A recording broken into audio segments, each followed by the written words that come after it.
이번엔 세월호 사고 해역으로 좀 더 가까이 가보겠습니다. 조류 탓에 중단된 수색 작업은 정조 시간에 재개하게 됩니다. 사고 해역에 YTN 취재진이 나가 있습니다. 정찬배 앵커. 네, 사고 해역에 나와 있습니다. 네, 오늘부터 수색 방식이 조금 달라졌다고요? 네, 그렇습니다. 오늘부터 이 민간 잠수사들이 대거 투입된다라고 알려져 있고요.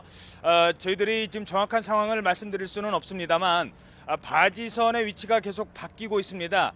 그러니까 이 잠수요원들이 베이스 캠프로 삼고 있는 바지선이 계속 바뀌고 있습니다. 아마 이 잠수사들 사이에 뭔가 의견 교환이 이루어지고 상황이 좀 벌어지는 것 같습니다. 그러면 지금부터 고한석 기자와 함께 윤혜영 살펴보도록 하겠습니다. 자, 고한석 기자. 네. 지금 일단은 사고 해역에 그 구조 작업은 잠시 중단이 된 거예요. 그렇죠? 네. 네, 사고 해역의 구조 작업은 오늘 오전 10시 17분부터 중단이 됐습니다. 당초 해경 측은 오늘 오후 3시 반 정조 시간이 되면 구조를 다시 시작하겠다 이렇게 밝혔는데 현재 아직까지 본격적인 작업이 시작된 것 같지는 않습니다. 정찬배 앵커 말씀대로 민간 잠수사들과 해경 측은 줄곧 어느 정도 갈등을 빚어왔습니다. 민간 잠수사들은 좀 더 적극적으로 구조 수색 작업에 참여하게 해달라 이렇게 요구를 했었고, 해경 측은 안전 문제 때문에 난색을 표해온 것이 사실입니다. 오늘 오전 10시 반쯤에 심해 수중 수색 구조 전문 민간업체 선박이 눈에 띄었습니다. 바지선 한 척을 이끌고 이것으로 왔었는데 아직까지 사고 해역에 머물고 있습니다. 이 때문에 갈등 때문에 민간 잠수사들이 전면 철수했다라고 판단하기는 아직 이른 것 같습니다.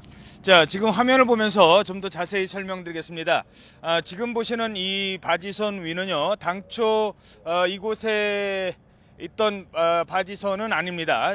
그러니까 오늘 오전에 새로 등장한 언딘 리베로라고 써 있는 바지선인데, 파악하기로는 이것이 주로 민간 잠수사들의 베이스 캠프로 알려져 있습니다. 대부분 지금 다 물 위로 올라와 있는 거고요. 이 언딘 리베로호는 기존의 바지선보다 더 규모가 큽니다. 그래서 좀 더 활발한 작업이 펼쳐질 거라고 생각을 했는데 아직까지는 이 구조 작업이 적극적으로 펼쳐지지 못하고 있는 것 같습니다. 자, 화면을 좀 오른쪽으로 가보도록 하시죠. 지금 이쪽에서부터 쭉 이동을 하면은요, 중간에 고무보트가 보일 겁니다. 해경 고무보트. 하지만 고무보트, 주황색 고무보트만 떠 있고 다른 그 잠수요원들이 탄 보트, 더 작은 고무보트는 떠 있질 않습니다. 그리고 지금 보시는 이 바지선은 기존에 있던 바지선입니다. 오늘 아침까지는 사실 여기 있는 이 바지선을 중심으로 수색 작업이 펼쳐졌는데요. 이 바지선에서는 특별한 활동이 지금 보이질 않고 있습니다. 저희들이 이 상황을 정확하게 말씀드릴 수 없기 때문에 현재 보이는 화면 위주로만 말씀드리고 있다는 것을 양해 말씀드리겠습니다.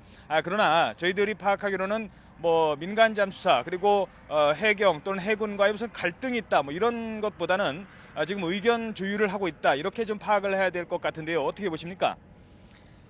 네, 당초 오늘 이른바 머구리 잠수사라고 불리는 심해 잠수사들이 대규모로 투입하기로 예정이 돼 있습니다. 이 머구리 잠수사들이라는 잠수사는 공기통을 메고 심해로 들어가는 것이 아니라 헬멧을 쓰고 바다로 들어갑니다. 이 헬멧을 통해서 지속적으로 공기를 주입받기 때문에 1시간 동안 수중에서 구조 수색 작업이 가능합니다. 또 가슴에 서치라이트가 있어서 혼탁한 바닷물 속에서 시야 확보가 가능합니다.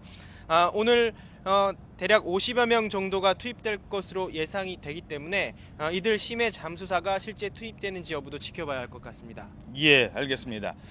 전국적으로 참고로요, 이번 사고 소식을 듣고 전국적으로 이곳에 몰려든 잠수사들, 그러니까 민간 잠수사들이 한 600명 가량이나 됐는데 그 중에서 이른바 이제 테크니컬 다이빙이라고 하죠. 좀 더 어려운 잠수, 이 아래에서의 구조 작업을 펼칠 수 있는 분을 한 60명 정도 추렸고요. 그 중에서도 약 10여 명이 구조 작업에 참여를 했다라고 이렇게 알려지고 있는데 아직까지는 왜 이 구조 작업에서 민간 잠수사들이 수색 작업을 중단을 했는지 그거는 아직 파악이 되지 않고 있습니다. 좀 더 신중하게 알아본 다음에 현장 상황을 말씀드리겠습니다.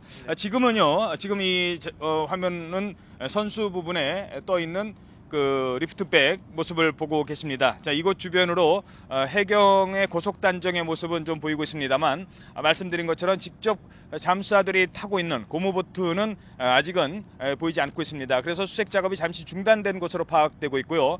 잠시 뒤에 이 팽목항에서 실종자 가족들이 이곳에 직접 온다고 합니다. 그래서 어떤 상황인지를 지켜본다고 하니까요. 그때까지는 좀 더 신중하게 상황을 파악하고 말씀드리도록 하겠습니다. 자, 이 잠수사들 얘기를 좀 계속 나눠보도록 하죠. 사실 이 잠수사들이 그 상당히 어려운 조건에서 지금 작업을 하고 있습니다. 네. 그러니까 이 감압 챔버라고 하죠. 이곳에 있는 청해진호라든가 다른 대형 그 선박으로 가서 감압 챔버에서 이 치료를 받을 정도로, 그러니까 잠수병, 뭐 마비 증세라든가 이런 게 지금 오고 있습니다. 이 물 아래로 내려갔다가 올라오는데 질소가 다 네. 빠지지 않기 때문이죠. 네. 이런 어려움 속에서도 지금 잠수사들이 계속 수색 작업을 벌이고 있지 않습니까? 네, 수압차도 어렵지만 일단 바닷속으로 들어가면 시야 확보가 상당히 어렵습니다. 이곳은 바닷물이 상당히 혼탁합니다. 배 위에서 수면을 바라봐도 흙탕물 줄기가 돌아다니는 모습이 목격될 정도입니다. 이 때문에 잠수 요원들은 ROV나 크랩스터 같은 첨단 장비 동원을 검토했었습니다. 예, 그러나 잠시만요. 지금 또 다른 상황이 벌어져서 또 말씀을 드려야 될 것 같습니다. 지금 제 뒤로요. 제 뒤로 지금 바지선이 지금 지나가고 있습니다. 지금 이 바지선이 당초에는 이곳에 있던 바지선인데요. 이곳에 처음부터 사고 발생 직후부터 이곳에 있던 바지선인데 이 바지선이 지금 이동을 하는 모습을 볼 수 있습니다. 또 다른 바지선을 인양하는 선박에 의해서 당초에 있는 바지선은 빠져나갔고요. 그리고 오늘 아침에 들어온 언딘 리베로호가 이곳 바지선 주변에 있는 것 같습니다. 자, 뭐 바지선이 바뀐다고 해서 또 뭐 그 수색 작업의 주체가 바뀌거나 이런 건 아니겠습니다만 현장에서는 다소 상황이 좀 급박하게 돌아가는 것 아니냐라는 생각을 해보고 있습니다. 자, 오늘 최첨단 장비가 투입이 됐지 않습니까? 네네. 최첨단 장비 좀 효력을 좀 발휘했는지요? 먼저 가장 주목을 받았던 것이 ROV라고 하는 무인 원격 조적 로봇입니다. 가로 세로 높이 40cm 정도의 크기인데 수중에서 카메라로 촬영을 할 수가 있어서 수중 탐색 역할을 할 것이다, 이렇게 기대를 모았습니다. 그러나 조류가 너무 거세서 사실상 기능을 하지 못했습니다. 또 크랩스터라는 한국해양과학기술원의 해양 탐사 로봇도 투입이 됐습니다. 말 그대로 바다 개 모양을 본떠 만들었기 때문에 여러 개의 다리로 해저에서 이동을 하며 작업을 합니다. 조류의 영향을 적게 받기 때문에 역할을 해줄 거다, 이렇게 기대를 했었는데 역시 덩치가 너무 커서 선체로 진입하지는 못했고 별다른 효과를 거두지 못했습니다. 네, 자, 고한석 기자 수고하셨습니다.